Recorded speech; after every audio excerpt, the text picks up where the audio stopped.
जय हिंद प्यारे साथियों, नमस्कार। स्वागत है आप सभी का आज के एक और इम्पोर्टेंट क्लास में। तो साथियों, आज के क्लास में हम लोग रेलवे ग्रुप डी एग्जाम 2026 के लिए मोस्ट इम्पोर्टेंट क्वेश्चन को देखने वाले हैं। और साथियों, ये सभी वही प्रश्न है जहां से आपके पेपर में सबसे ज्यादा प्रश्न पूछे जाते हैं। तो आप लोग इस क्लास को बिल्कुल ध्यान से देखिएगा और आज के क्लास में दिए जाने वाले एक एक प्रश्नों को बहुत ही अच्छे से याद कर लीजिएगा मेरे भाई। इस क्लास में हम लोग पूरे 50 क्वेश्चन को करेंगे और अगर आप इसमें से 30 भी प्रश्न को सही कर लेते हो तो यकीन मान के चलो आपकी तैयारी बहुत अच्छी है। तो आइए हम लोग क्लास को स्टार्ट करते हैं। पहला नंबर सवाल आपके सामने है, तो मेरे भाई एकदम ईमानदारी से आंसर को लगाते चलिएगा। देखिए यहां पे पहला नंबर सवाल पूछा जा रहा है कि विश्व पर्यावरण दिवस प्रत्येक वर्ष कब मनाया जाता है। विश्व पर्यावरण दिवस जो है हम लोग 5 जून को मनाते हैं। करेक्ट आंसर आपका ऑप्शन नंबर बी हो जाएगा। इसी तरह पूछेगा विश्व स्वास्थ्य दिवस तो 7 अप्रैल को मनाते हैं। विश्व जनसंख्या दिवस 11 जुलाई को मनाते हैं। विश्व कैंसर दिवस 4 फरवरी को मनाते हैं। राष्ट्रीय विज्ञान दिवस 28 फरवरी को मनाते हैं। विश्व एड्स दिवस 1 दिसंबर को मनाते हैं। ये सभी इंपॉर्टेंट प्रश्न है मेरे भाई। चलिए आगे बढ़ते हैं। दूसरा नंबर सवाल का जवाब आप लोग बताइएगा। पूछा जा रहा है कि अंतरराष्ट्रीय योग दिवस कब मनाया जाता है। अंतरराष्ट्रीय योग दिवस जो है 21 जून को मनाया जाता है। करेक्ट आंसर आपका ऑप्शन नंबर बी हो जाएगा। चलिए नेक्स्ट नंबर सवाल को देखते हैं। यहां पे प्रश्न पूछा जा रहा है कि हाल ही में किस देश ने 2025 आईसीसी चैंपियंस ट्रॉफी की मेजबानी की। बताइएगा मेरे भाई। 3 नंबर सवाल का जवाब क्या हो जाएगा, तो आप बताइएगा भैया पाकिस्तान ने की है। करेक्ट आंसर आपका ऑप्शन नंबर बी हो जाएगा। चलिए आगे बढ़ते हैं। अगला प्रश्न आपके सामने है। पूछा जा रहा है कि नाबार्ड का मुख्यालय कहां स्थित है। बता दो मेरे भाई, नाबार्ड का जो मुख्यालय है वो कहां स्थित है, तो मुंबई में है। करेक्ट आंसर आपका ऑप्शन नंबर बी हो जाएगा। आप कमेंट करके बताइएगा आरबीआई का मुख्यालय कहां है, डब्ल्यूएचओ का मुख्यालय कहां है, डब्ल्यूटीओ का मुख्यालय कहां है। उसके बाद आप हमें क्या बता के चल सकते हो, ये 3 का आप लोग जो है कमेंट करके बताइएगा। चलिए 5वां नंबर सवाल को देखते हैं। यहां पे प्रश्न आ चुका है और उससे पहले मेरे भाई अभी तक आपने क्लास को लाइक नहीं किया तो एक बार क्लास को जरूर लाइक कर लीजिएगा। पहली बार जुड़े हो तो सब्सक्राइब भी कर लो, क्योंकि इस चैनल पर आपको डेली जो है 3 से 4 क्लास ग्रुप डी के लिए देखने को मिलता है। तो अब क्या चाहिए मेरे भाई, सब्सक्राइब करो, चैनल में जाके देखो कितना ज्यादा क्लास अपलोड है। पहले इस क्लास में बताना कि कितना सही हो रहा है, इसीलिए अभी बने रहो, सभी प्रश्नों के आंसर लगाओ। पहले एक बार क्लास को लाइक कर दो मेरे भाई, पढ़ाने में मजा आएगा ना। देखो यहां पे भारत का पहला सूर्य मिशन किस नाम से जाना जाता है, बताओ जल्दी से क्या हो जाएगा। बहुत अच्छे भैया, आदित्य L1 हो जाएगा। करेक्ट आंसर आपका बी हो जाएगा। चलिए नेक्स्ट नंबर सवाल को देखते हैं। यहां पे प्रश्न क्या है कि हाल ही में भारत और किस देश ने वर्ष 2026 को यहां पे ड्यूल ईयर घोषित किया है। बता दीजिएगा 6 नंबर सवाल का जवाब, तो यहां पे फ्रांस हो जाएगा। भारत और फ्रांस ने। चलिए आगे प्रश्नों को देखते हैं। अगला प्रश्न यहां पे देखो क्या पूछा जा रहा है कि 2026 एशियाई खेल का आयोजन किस देश में होगा। बता दो 7 नंबर सवाल का जवाब, तो वो देश जापान है। करेक्ट आंसर आपका ऑप्शन नंबर बी हो जाएगा। चलिए 8 नंबर सवाल को देखते हैं मेरे भाई। 8 नंबर सवाल यहां पे है कि हाल ही में पद्म पुरस्कार 2026 चयन समिति में निम्न में से कौन सदस्य थे। बताइएगा 8 नंबर सवाल का जवाब। बता दो तो यहां पे PR श्रीजेश हो जाएगा। 8 नंबर सवाल का जवाब आपका ए हो जाएगा। चलिए आगे बढ़ते हैं मेरे भाई। अगला प्रश्न क्या है यहां पे, 2026 पुरुष T20 विश्व कप की संयुक्त मेजबानी कौन से 2 देश कर रहे हैं। 9 का बता दो मेरे भाई क्या हो जाएगा। 2026 पुरुष T20 विश्व कप की संयुक्त मेजबानी कौन से 2 देश कर रहे हैं, तो वो देश हैं भारत और श्रीलंका। करेक्ट आंसर आपका ऑप्शन ए हो जाएगा। चलिए आगे बढ़ते हैं। 10 का बताइएगा। यहां पे प्रश्न पूछा जा रहा है कि NPCI का पूरा नाम क्या है। NPCI का जो पूरा नाम है वो है national payments corporation of India. Correct answer आपका ऑप्शन ए हो जाएगा। चलिए आगे प्रश्नों को देखते हैं। 11 नंबर सवाल देखिए क्या पूछा जा रहा है कि विद्युत चुंबकीय प्रेरण की खोज किस वैज्ञानिक ने की थी। तो विद्युत चुंबकीय प्रेरण की खोजकर्ता जो है वो माइकल फेराडे साहब हैं। करेक्ट आंसर आपका ऑप्शन नंबर बी हो जाएगा।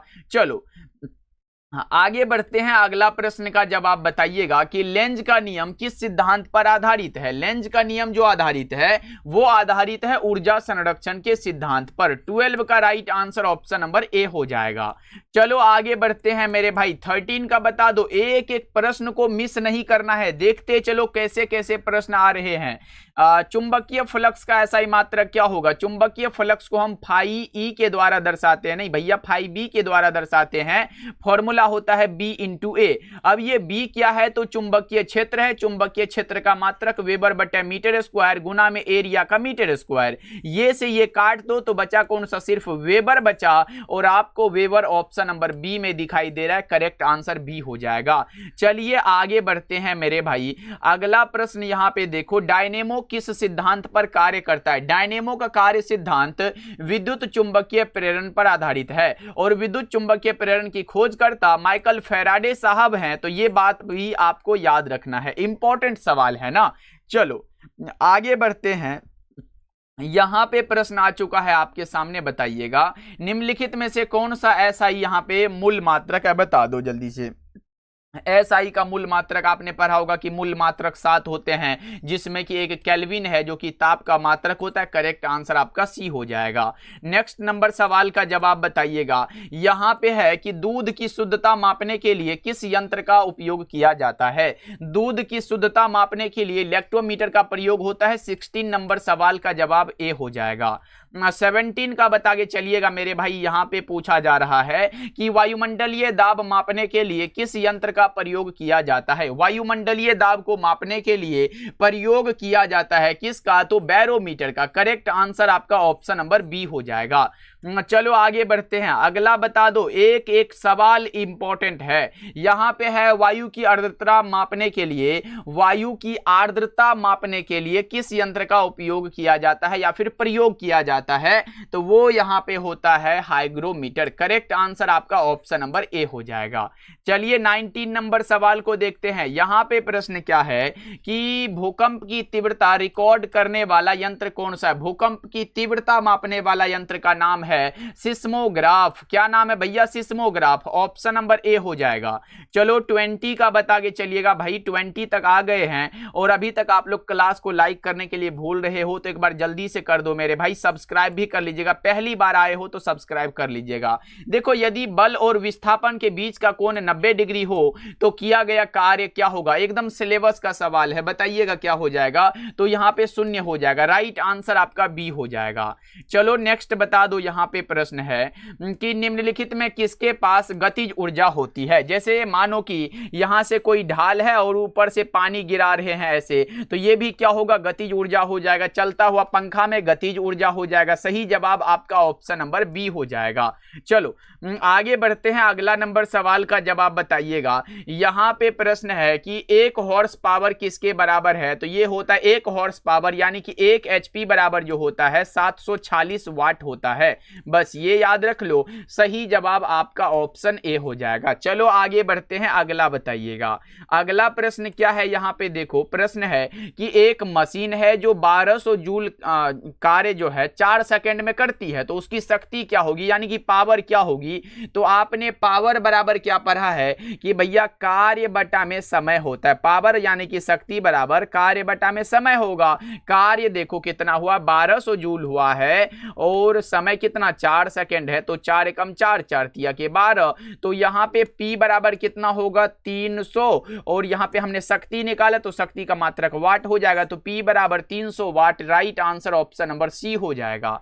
चलिए नेक्स्ट नंबर सवाल को देखते हैं। अगला प्रश्न है कि गतिज ऊर्जा का सूत्र क्या हो जाएगा। गतिज ऊर्जा यानी कि काइनेटिक एनर्जी, काइनेटिक एनर्जी बराबर हाफ mv² फॉर्मूला है। सही जवाब आपका ऑप्शन नंबर बी हो जाएगा। ये द्रव्यमान है, ये गति है। चलो आगे बढ़ते हैं, अगला बताइएगा।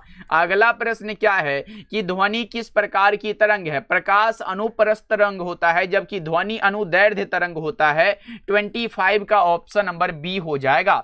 चलिए 26 नंबर सवाल का जवाब बताइएगा। यहाँ पे प्रश्न है कि यदि किसी ध्वनि की आवृत्ति 25,000 हर्ज है तो वह क्या कहलाएगी? तो वह कहलाएगी पराश्रव्य ध्वनि। करेक्ट आंसर आपका ऑप्शन नंबर सी हो जाएगा।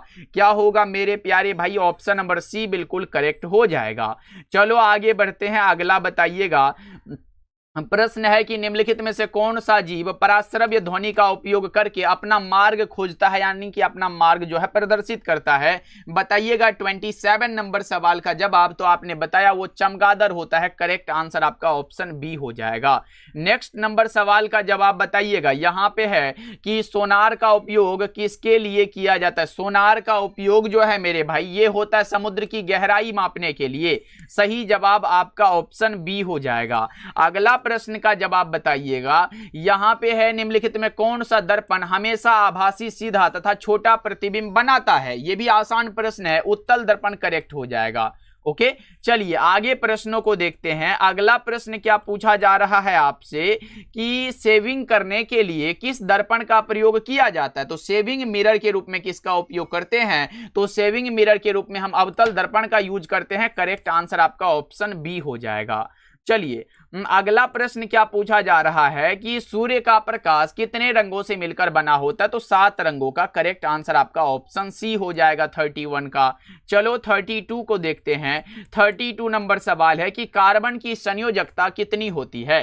कार्बन की संयोजकता होती है 4 भैया। कार्बन की वैलेंसी 4 होती है। यहाँ पे परमाणु क्रमांक नहीं पूछा जो आप लोग 6 बताओगे, यहाँ पे वैलेंसी पूछा गया, संयोजकता पूछा गया। चलो बताओ यहाँ पे क्या पूछा जा रहा है कि सिरके यानी कि विनेगर में मुख्यतः कौन सा अम्ल पाया जाता है? तो इसमें एसिटिक अम्ल पाया जाता है। कितना एसिटिक अम्ल? तो 6 से लेके 10% एसिटिक अम्ल पाया जाता है। ओके, चलो आगे बढ़ते हैं। अगला प्रश्न का जवाब बताइएगा कि स्टेनलेस स्टील किसका मिश्र धातु है? तो स्टेनलेस स्टील जो है ये मिश्र धातु है लोहा, क्रोमियम एवं निकेल का। करेक्ट आंसर आपका ऑप्शन ए हो जाएगा। ओके, चलिए नेक्स्ट नंबर सवाल को देखते हैं। यहां पे है कि कांसा किसका मिश्र धातु है? ये भी आसान प्रश्न है मेरे भाई। कांसा किसका मिश्र धातु है? आप बता रहे हो तांबा और टीन का। ऑप्शन नंबर क्या होगा? बी बिल्कुल करेक्ट हो जाएगा। यानी कि Cu+Sn याद रख लो, ये कॉपर है और टीन ये है भैया Tn। मत लिख देना कि ये टीन है, Sn होता है इसका संकेत टीन का।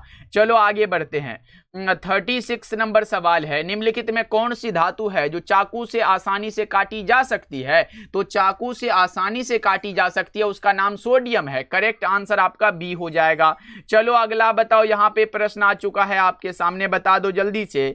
पूछा जा रहा है कि निम्नलिखित में कौन सी धातु प्रकृति में मुक्त अवस्था में पाई जाती है? तो प्रकृति में मुक्त अवस्था में वो सोना भैया है। ऑप्शन नंबर ए करेक्ट हो जाएगा। चलो नेक्स्ट नंबर सवाल को देखते हैं हम लोग। यहाँ पे प्रश्न है कि 10% ऊर्जा का नियम किस वैज्ञानिक ने दिया था? 10% ऊर्जा का नियम जो है ये दिया था लिंडमैन ने। करेक्ट आंसर आपका ऑप्शन बी हो जाएगा। यहाँ पे ऑप्शन बी लगा के चलिएगा। चलिए आगे बढ़ते हैं। अगला प्रश्न क्या है कि ओजोन परत जो है किस गैस से बनी होती है? तो ओजोन का जो सूत्र होता है वो O3 होता है और यहाँ पे ऑप्शन बी लगाओगे। इसीलिए विश्व ओजोन दिवस भैया हम लोग मनाते हैं 16 सितंबर को, ध्यान रखिएगा। चलिए आगे प्रश्नों को देखते हैं। यहाँ पे ओजोन परत के क्षय यानी कि ह्रास का मुख्य कारण क्या होता है? क्लोरोफ्लोरोकार्बन होता है, जिसे हम बता के चलते हैं फ्रियोन। इसे फ्रियोन भी कहते हैं, यानी कि CCl2F2 भी इसे कहते हैं। चलिए आगे बढ़ते हैं। अगला प्रश्न क्या पूछा जा रहा है कि चिपको आंदोलन का मुख्य उद्देश्य क्या था? बताइएगा। चिपको आंदोलन का मुख्य उद्देश्य था वनों की रक्षा करना। करेक्ट आंसर बी हो जाएगा। नेक्स्ट बता के चलो आप लोग। यहाँ पे निम्नलिखित में कौन सा जीवाश्म ईंधन है? यहाँ पे जीवाश्म ईंधन का नाम है कोयला। करेक्ट आंसर आपका बी हो जाएगा। चलिएगा 43 नंबर सवाल को देखते हैं हम लोग। यहाँ पे प्रश्न आ चुका है आपका, बताइएगा। यहाँ पे प्रश्न भी आ चुका है, अब आपको बताना है क्या करेक्ट है। यहाँ पे कि बायोगैस का मुख्य घटक क्या है? बायोगैस का मुख्य घटक बताइएगा।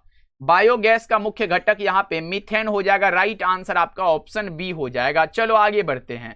अगला प्रश्न क्या है कि पर्यावरण संरक्षण अधिनियम भारत में किस वर्ष लागू हुआ? पर्यावरण संरक्षण अधिनियम जो है ये भारत में किस वर्ष लागू हुआ? तो ये हुआ था 1986 ईस्वी में। करेक्ट आंसर आपका ऑप्शन बी हो जाएगा। चलो आगे बढ़ते हैं। अगला प्रश्न क्या है कि आनुवांशिकता का जनक किसे कहा जाता है? आनुवांशिकता का जनक कहा जाता है ग्रेगर जॉन मेंडल को। आनुवांशिकता का जनक मेरे भाई ग्रेगर जॉन मेंडल को कहा जाता है। 45 का बी करेक्ट हो जाएगा। चलिए आगे प्रश्नों को देखते हैं। अगला प्रश्न यहां पे है कि मेंडल ने अपने प्रयोग में किस पौधे पर किया था? भैया मेंडल साहब जी अपना प्रयोग किया था वो किस पौधे पर किए थे ये बताइएगा। तो ये किया था मटर पर। ऑप्शन नंबर बी होगा। कैसा मटर? तो उद्यान मटर पर। याद रखिएगा मेंडल साहब ने 7 लक्षणों का अध्ययन किया था जिसमें कि मटर के पौधे पर चयन किया और ये सफल हुए। चलिए आगे बढ़ते हैं। अगला नंबर सवाल का जवाब बताइएगा। यहां पे है कि आनुवांशिक लक्षणों का वाहक कौन होता है? आनुवांशिक लक्षणों का जो वाहक होता है वो जीन होता है। क्या होता है मेरे भाई? जीन होता है। करेक्ट आंसर बी हो जाएगा। चलिए 48 नंबर सवाल है कि विकासवाद का सिद्धांत किसने दिया था? बताओ जल्दी से। विकासवाद का सिद्धांत दिया था डार्विन ने। ऑप्शन नंबर बी आपका करेक्ट हो जाएगा। चलो नेक्स्ट बताइएगा। यहां पे प्रश्न है कि अर्जित गुणों के वंशानुक्रम का सिद्धांत किसने दिया था? या फिर अर्जित गुणों के वंशागति का सिद्धांत ऐसे भी होता है, कोई दिक्कत नहीं। बताइएगा क्या हो जाएगा। क्या हो जाएगा यहाँ पे 49 का? तो बहुत अच्छे भैया लेमार्क साहब ने दिया था। करेक्ट आंसर आपका सी हो जाएगा। और यहाँ पे प्रश्न एक और है कि डीएनए की द्विकुंडलित यानी कि डबल हेलिक्स संरचना की खोज किसने की थी? तो ये किया था वाटसन एवं क्रिक ने। करेक्ट आंसर आपका ऑप्शन नंबर बी हो जाएगा। अब मैं आपसे प्रश्न पूछ लूं जल्दी जल्दी से। पहला नंबर सवाल का जवाब आप लोग ये बताइएगा कि जीवित कोशिका की खोज किसने की? ये आप लोग कमेंट करिएगा कि जीवित कोशिका की खोज जो है ये किसने की थी, ये कमेंट करके आपको बताना है। दूसरा आपको कमेंट करना है कि एड्स का फुल फॉर्म क्या होता है, ये दूसरा हो गया। तीसरा आप लोग बताइएगा मेरे भाई विश्व जनसंख्या दिवस हम लोग कब मनाते हैं? विश्व यहाँ पे जनसंख्या दिवस कब मनाते हैं ये भी आप लोग कमेंट करके बता दीजिएगा। और चौथा नंबर सवाल आपसे क्या होगा बताइएगा। चौथा नंबर सवाल भी पूछ लिया जाए क्या? बता दो जल्दी से। चौथा नंबर सवाल हम आपसे पूछ सकते हैं फिजिक्स से। तो बताइएगा कि न्यूटन जो है भैया न्यूटन मीटर किसका मात्रक है? ये आप लोग जो है कमेंट करके बताइएगा। न्यूटन मीटर किसका मात्रक है ये कमेंट करके आप लोग बताइएगा। ओके मेरे भाई, अब बताना ये क्लास आपको कैसा लगा और साथ में क्लास को लाइक करके प्यारा प्यारा कमेंट जरूर करिएगा। इस क्लास में सभी साथी का कमेंट आना चाहिए। मिलते हैं नेक्स्ट